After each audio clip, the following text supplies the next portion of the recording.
മറ്റ് സമുദായങ്ങളിൽപ്പെട്ട ഒരു നേതാവിനെ മാറ്റാൻ അവര് ഒന്നുകൂടി ആലോചിക്കും. കാരണം എന്താണ്? അവരൊറ്റക്കെട്ടാണ്. ഒരു ഇലക്ഷൻ വരും, അവിടെ നിർത്താനുള്ള ആളുകളെ തിരഞ്ഞെടുക്കുമ്പോൾ ക്രൈസ്തവരായിട്ടുള്ള നേതാക്കൾ, അത് ഏത് പാർട്ടിയാണെങ്കിലും അവര് നോക്കും ക്രൈസ്തവർക്ക് വേണ്ടി വാദിക്കാൻ ആരുമില്ല. ഞാൻ പറയും, ഇനി മുതൽ ഏത് പാർട്ടിയിലാണെങ്കിലും നമ്മുടെ സമുദായത്തോട് കൂറുള്ള നേതാക്കന്മാർക്ക് വേണ്ടി നമ്മൾ പിന്തുണ കൊടുക്കണം. മറ്റു സമുദായക്കാർക്കൊക്കെ ആ ഒരു ചിന്തയുണ്ട്. അവർക്ക് എല്ലാ പാർട്ടിയിലും ആളുകളും ഉണ്ട്. അതുകൊണ്ട് നമ്മൾ മാത്രം ചില പ്രത്യേക പാർട്ടികളുടെ അടിമകളായിട്ട് ജീവിതം തുലയ്ക്കുകയാണെന്ന് ഞാൻ പറയും. ചിലരൊക്കെ വിചാരിച്ചിരിക്കുന്നത് ക്രിസ്ത്യാനികള് ഫിക്സഡ് ഡിപ്പോസിറ്റ് ആണ്, അവർക്ക് കൊടുത്താലും കൊടുത്തില്ലേലും അവര് നമുക്കേ വോട്ട് കുത്തു. എത്ര നേതാക്കന്മാർ നമുക്കുണ്ട്. നിങ്ങൾ രാഷ്ട്രീയ പാർട്ടികളിലേക്ക്, ഞാൻ ഒരു രാഷ്ട്രീയത്തെ എടുത്തു പറയുന്നില്ല. ഞാൻ കോൺഗ്രസ്സുകാരനല്ല, കമ്മ്യൂണിസ്റ്റുകാരനല്ല, BJP അല്ല. എനിക്കൊരു രാഷ്ട്രീയവും പ്രത്യേകിച്ചില്ല. ഒരു രാഷ്ട്രീയക്കാരോടും എനിക്ക് അകൽച്ചയുമില്ല. പക്ഷേ ഇന്ന് വിവിധ രാഷ്ട്രീയ പാർട്ടികളിലുള്ള നമ്മുടെ സമുദായത്തിലെ എത്ര നേതാക്കളുണ്ട് എന്ന് നിങ്ങൾ ആലോചിച്ച് നോക്കണം. അഥവാ ഉള്ളവരെ തന്നെ പല കാരണങ്ങൾ പറഞ്ഞ് വളരെ എളുപ്പം സൈഡിലേക്ക് മാറ്റുകയാണ്. മറ്റ് സമുദായങ്ങളിൽപ്പെട്ട ഒരു നേതാവിനെ മാറ്റാൻ അവര് ഒന്നുകൂടി ആലോചിക്കും. കാരണം എന്താണ്? അവരൊറ്റക്കെട്ടാണ്. ഒരു ഇലക്ഷൻ വരും, അവിടെ നിർത്താനുള്ള ആളുകളെ തിരഞ്ഞെടുക്കുമ്പോൾ ക്രൈസ്തവരായിട്ടുള്ള നേതാക്കൾ, അത് ഏത് പാർട്ടിയാണെങ്കിലും അവര് നോക്കും ക്രൈസ്തവർക്ക് വേണ്ടി വാദിക്കാൻ ആരുമില്ല. ഞാൻ പറയും, ഇനി മുതൽ ഏത് പാർട്ടിയിലാണെങ്കിലും നമ്മുടെ സമുദായത്തോട് കൂറുള്ള നേതാക്കന്മാർക്ക് വേണ്ടി നമ്മൾ പിന്തുണ കൊടുക്കണം. മറ്റു സമുദായക്കാർക്കൊക്കെ ആ ഒരു ചിന്തയുണ്ട്. അവർക്ക് എല്ലാ പാർട്ടിയിലും ആളുകളും ഉണ്ട്. അതുകൊണ്ട് നമ്മൾ മാത്രം ചില പ്രത്യേക പാർട്ടികളുടെ അടിമകളായിട്ട് ജീവിതം തുലയ്ക്കുകയാണെന്ന് ഞാൻ പറയും. ചിലരൊക്കെ വിചാരിച്ചിരിക്കുന്നത് ക്രിസ്ത്യാനികള് ഫിക്സഡ് ഡിപ്പോസിറ്റ് ആണ്, അവർക്ക് കൊടുത്താലും കൊടുത്തില്ലേലും അവര് നമുക്കേ വോട്ട് കുത്തു എന്ന് ചിന്തിക്കുന്നത് കൊണ്ട് നമ്മളെ വളരെ എളുപ്പം അവഗണിക്കുകയാണ്. അതിനൊക്കെ മാറ്റം വരണം. ചോദിച്ചു വാങ്ങാനുള്ള ശക്തി നമുക്ക് വേണം.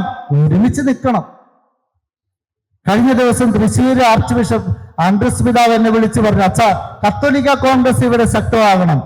അവർക്ക് കാത്തലിക് യൂണിയൻ എന്ന് പറഞ്ഞൊരു സംഘടന, ആത്മായ സംഘടന ഉണ്ടായിരുന്നു. പിതാവ് പറഞ്ഞു, അതല്ല വേണ്ടത്, നമ്മൾ കേരളത്തിൽ അങ്ങോളം ഇങ്ങോളം അതിശക്തമായ ഒരു സമൂഹമായിട്ട് ഒറ്റക്കെട്ടായിട്ട് പോകണം.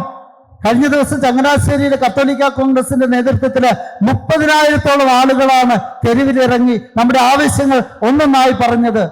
SP കോളേജിന്റെ ഗ്രൗണ്ടിൽ വെച്ച് ആബാലവൃദ്ധൻ ജനങ്ങളെ സാക്ഷ്യപ്പെടുത്തി അഭിമന്യമാർ തോമസ് തറയിൽ പിതാവ് പറഞ്ഞു, ഇനി മുതൽ രാഷ്ട്രീയത്തിൽ ഞങ്ങളുടെ ആളുകളെ പരിഗണിക്കണം. നമുക്ക് ഇവിടെ അത് പറയാൻ സാധിക്കണം. നമുക്ക് അന്യായമായിട്ട് ഒന്നും വേണ്ട പ്രിയപ്പെട്ടവരെ. നമ്മുടെ അവകാശങ്ങൾക്ക് വേണ്ടി നമ്മൾ ചോദിക്കണം. ആരുടെയും നമുക്ക് കവർന്നെടുക്കണ്ട. പക്ഷേ നമുക്ക് ലഭിക്കേണ്ടത് നമുക്ക് ലഭിക്കണം. ഇവിടെ ന്യൂനപക്ഷ അവകാശങ്ങളുണ്ട്. എത്ര പേർ അതിനെക്കുറിച്ച് ബോധ്യമുള്ളവരാണ്? ന്യൂനപക്ഷങ്ങൾക്ക് ലഭിക്കേണ്ട, നമുക്ക് ലഭിക്കേണ്ട, നമ്മുടെ കുട്ടികൾക്ക് ലഭിക്കേണ്ട സ്കോളർഷിപ്പുകൾ ഇന്ന് കിട്ടാതെ പോകുന്നു. ഇതൊക്കെ ചോദിച്ചു വാങ്ങണമെങ്കിൽ നമ്മുടെ ആളുകള് ഒരുമിച്ച് നിൽക്കണം. അതുകൊണ്ട് ഞാൻ പറയും, ഈ രാഷ്ട്രീയ പ്രവർത്തനം എന്ന് കേൾക്കുമ്പോഴേ നമുക്ക് അലർജിയാണ്. അതൊക്കെ മാറണം. രാഷ്ട്രീയക്കാരെല്ലാവരും കൊള്ളക്കാരും മോശക്കാരും ഒന്നും അല്ല. രാഷ്ട്രീയത്തിൽ നമ്മുടെ ആളുകൾ പ്രവർത്തിക്കണം. നമുക്ക് ഈ നാട്ടിൽ ജീവിക്കുവാനുള്ള നിയമങ്ങൾ, ഈ നാട്ടിലെ പുരോഗതിക്കുള്ള സർവ്വവിധ സംവിധാനങ്ങളും ആരാണ് പ്രിയപ്പെട്ടവരെ ഒരുക്കി വെക്കുന്നത്? ഇവിടുത്തെ ഭരണാധികാരികളാണ്. MLA-മാരും MP-മാരുമാണ്. പഞ്ചായത്തിലേക്ക് വന്ന അവിടുത്തെ മെമ്പർമാരും പ്രസിഡന്റുമാരുമാണ്. അങ്ങനെയെങ്കിൽ അവിടെ നമുക്ക് പങ്കാളിത്തം വേണ്ടേ? അവിടെ പങ്കാളിത്തം ലഭിക്കണമെങ്കിൽ നമുക്ക് നല്ല ആളുകളെ ഈ രാഷ്ട്രീയത്തിലേക്ക് തെരഞ്ഞെടുത്ത് വിടണം.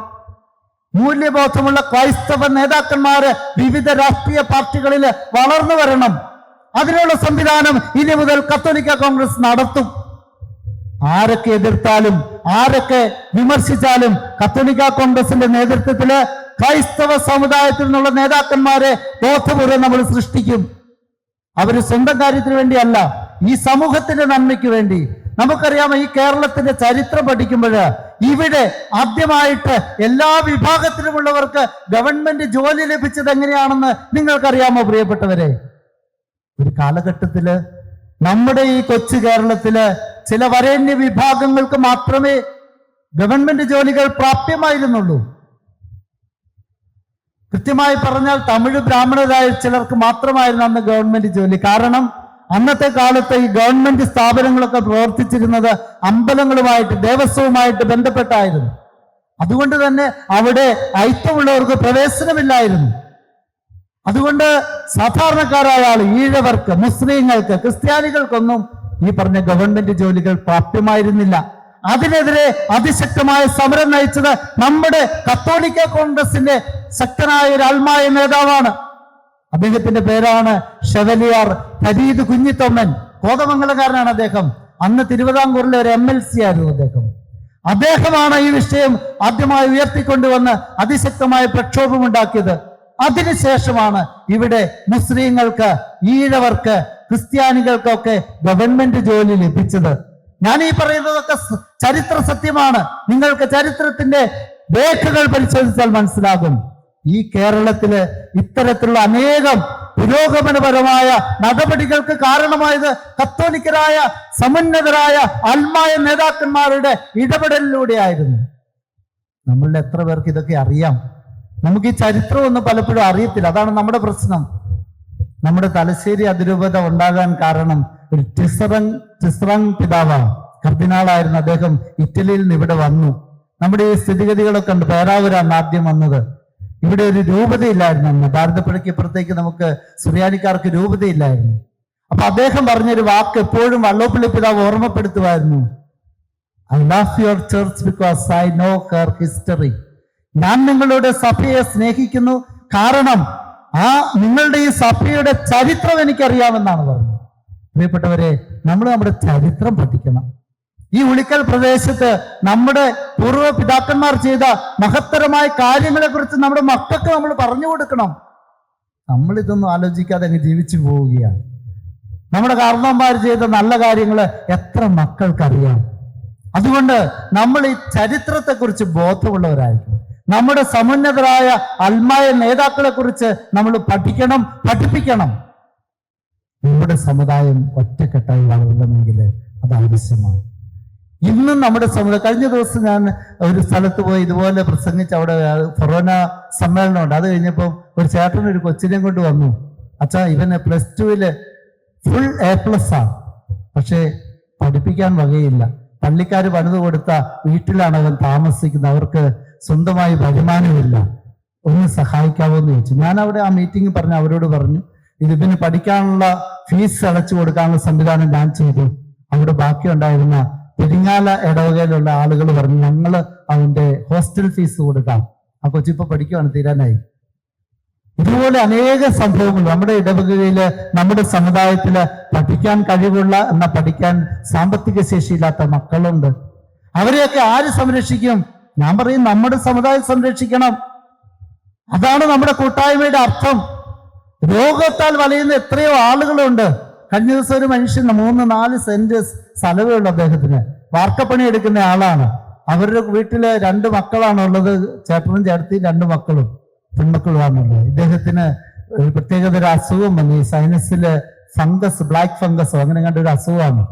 വളരെ ബുദ്ധിമുട്ടായി. 10-15 ലക്ഷം രൂപ കിട്ടണമായിരുന്നു. ഈ 4 സെന്റ് സ്ഥലം മാത്രമുള്ള ഇയാൾ എന്ത് ചെയ്യും? അവരെന്നെ വിളിച്ചു പറഞ്ഞു. ഞാൻ പറഞ്ഞൊരു കാര്യം ചെയ്യും, ഞാനൊരു കത്തെഴുതാം പൊതുവായിട്ട്. ഞാൻ ഈ കാര്യങ്ങളൊക്കെ പറഞ്ഞ് നമ്മുടെ കത്തോലിക്ക കോൺഗ്രസിന്റെ ഗ്ലോബൽ സമിതിയിൽ ഇത് എഴുതി, സാധിക്കുന്നവരൊക്കെ സഹായിക്കണമെന്ന് എഴുതി. പ്രിയപ്പെട്ടവരെ, 7.5 ലക്ഷം രൂപ വിവിധ സ്ഥലങ്ങളിൽ നിന്ന് കിട്ടി. ആരെയും നിർബന്ധിച്ചിട്ടല്ല. ആ ഇടവക്കാർക്ക് അന്ന് 90,000 രൂപ നമ്മൾ ഇവിടുന്ന് സംഘടിപ്പിച്ച് കൊടുക്കാൻ പറ്റും. നമ്മുടെ ഇടവകയില്, നമ്മുടെ സമുദായത്തിലെ വേദന അനുഭവിക്കുന്ന, രോഗത്താലാകട്ടെ സാമ്പത്തിക ബുദ്ധിമുട്ടുകളാലാകട്ടെ വേദനിക്കുന്ന ആളുകളെ നമ്മൾ കരുതലോടെ സംരക്ഷിക്കണം. പ്രിയപ്പെട്ടവരെ, അതാണ് ഈ സമുദായത്തിന്റെ അർത്ഥം.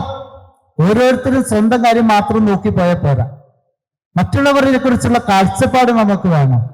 ഈ സമുദായ സംഘടന കത്തോലിക്ക കോൺഗ്രസിലൂടെ ഈ കൂട്ടായ്മയാണ് നമ്മൾ ഉദ്ദേശിക്കുന്നത്.